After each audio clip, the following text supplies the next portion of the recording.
But my estimate, well, okay, so in Britain there's about 60 million, so women in Britain's probably 30 million, roughly. So I'd say domestic violence maybe 500,000. I'd say 30%. Perhaps I think family violence, the rate is not very high here. It's 1 in 4. Hmm? 1 in 4 women. 1 in 4 women. Really? I'm going to ask you guys to guess the statistic for the amount of women It's going to be mad, domestic isn't it? violence in their lifetime. Guess the statistics. I would think it's pretty high, actually. Like, I think. About 75 bucks. No. I mean, it's not quite that high. But it's, A bit less than that, yeah. It's easily about, yeah. 1 in 4 women. which is still quite high. Yeah. Yeah, I can't do maths, but yeah, the correct statistic is 1 in 4 women will face domestic violence Wow. in the course of their lifetime. Well, that's How does it make you feel, and why do you think this happens? it makes me feel ashamed of the race that I am part of, I suppose. It's also something very alien thought, and something feels very distant, the idea of domestic violence in my mind, but I am aware it happens, and it makes me kind of angry in a way and upset.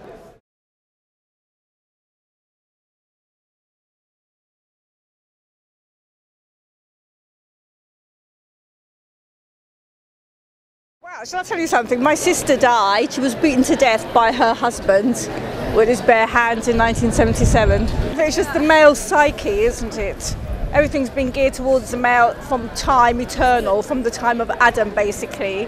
I guess we all have a lot of violence in us as well. That's one thing. So it always comes out on the people we're closest to. Maybe because it's not something that is kind of seen as a political issue very much. Probably comes down to something to do with the male dominance that men feel they have, and also just the fact the strength they have had and the power they have had over history makes them want to, commit such acts. We're still living the relic of a society that was built on people hitting people in the back of the head when they disagreed with them, and we still haven't really moved on from that. And just in general, the kind of preconceptions about men domination over women, and it's just still entrenched, even though we've tried to implement like a lot of kind of laws to protect women. Some women will refuse to speak out. It's kind of like a taboo, kind of a shameful thing that people don't want to speak out about. Like, I'll use something that's kind of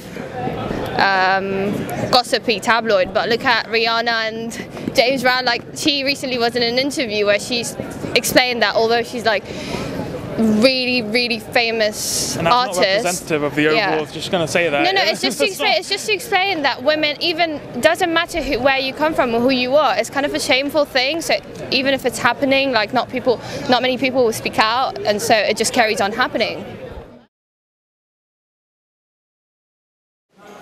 It's going to be, I guess, a combination of things. You don't just want to make it all about men by focusing education on men and trying to change male attitudes, because you essentially then make a problem that's about trying to improve female lives all about men again, which, I think that's the wrong approach. But, there will have to be an attitude change from a male perspective.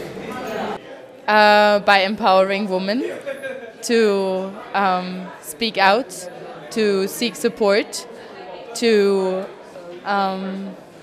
create an environment, a society where everybody feels comfortable in speaking out and standing up for their rights. I mean, as I mentioned about educating people, however, as I would like to live in a perfect world, this is not going to happen for a long time.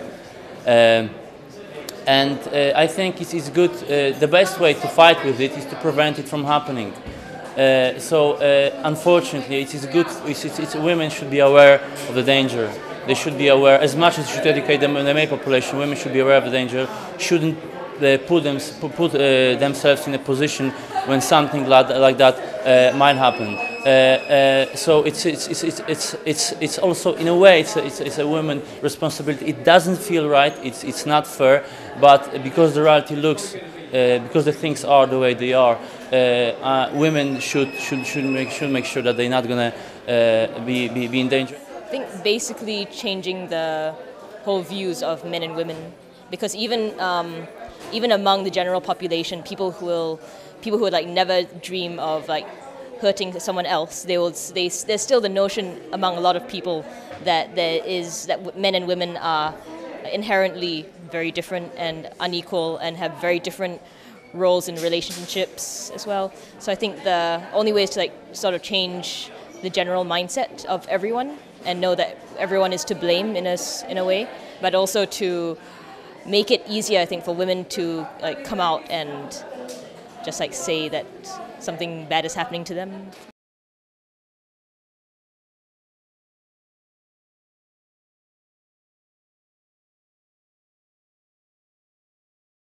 I think that's disgusting to suggest that. That just shows that people think that females or women are objects and that they can have them if they want, and it's totally putting the blame off themselves and onto women. I think that's very wrong.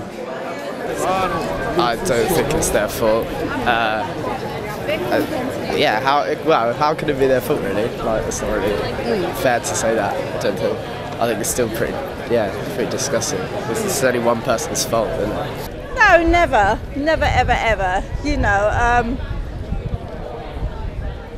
no one has no one ever is going to be asking for rape at all. No, never. I mean, I'm going to make one thing clear right from the start, which is that, guys, it's always the guy's choice to rape someone. So, surveys that anyone that kind of says it's a woman's fault if she gets raped, they're talking out of their ass. That's just not how it works. But I kind of do also think that it's really important to understand that we live in a world where people do get raped, and until we can engineer this situation where there are no men that want to rape, there is a difference between it's a woman's fault and things they can do to help protect themselves. So choosing kind of brightly lit streets to walk home on in groups and getting kind of legally recognised taxi cabs and having some self-defence training. We shouldn't have to live in a world where women know how to protect themselves, but we do live in a world that sucks. So I think it's important to make that distinction.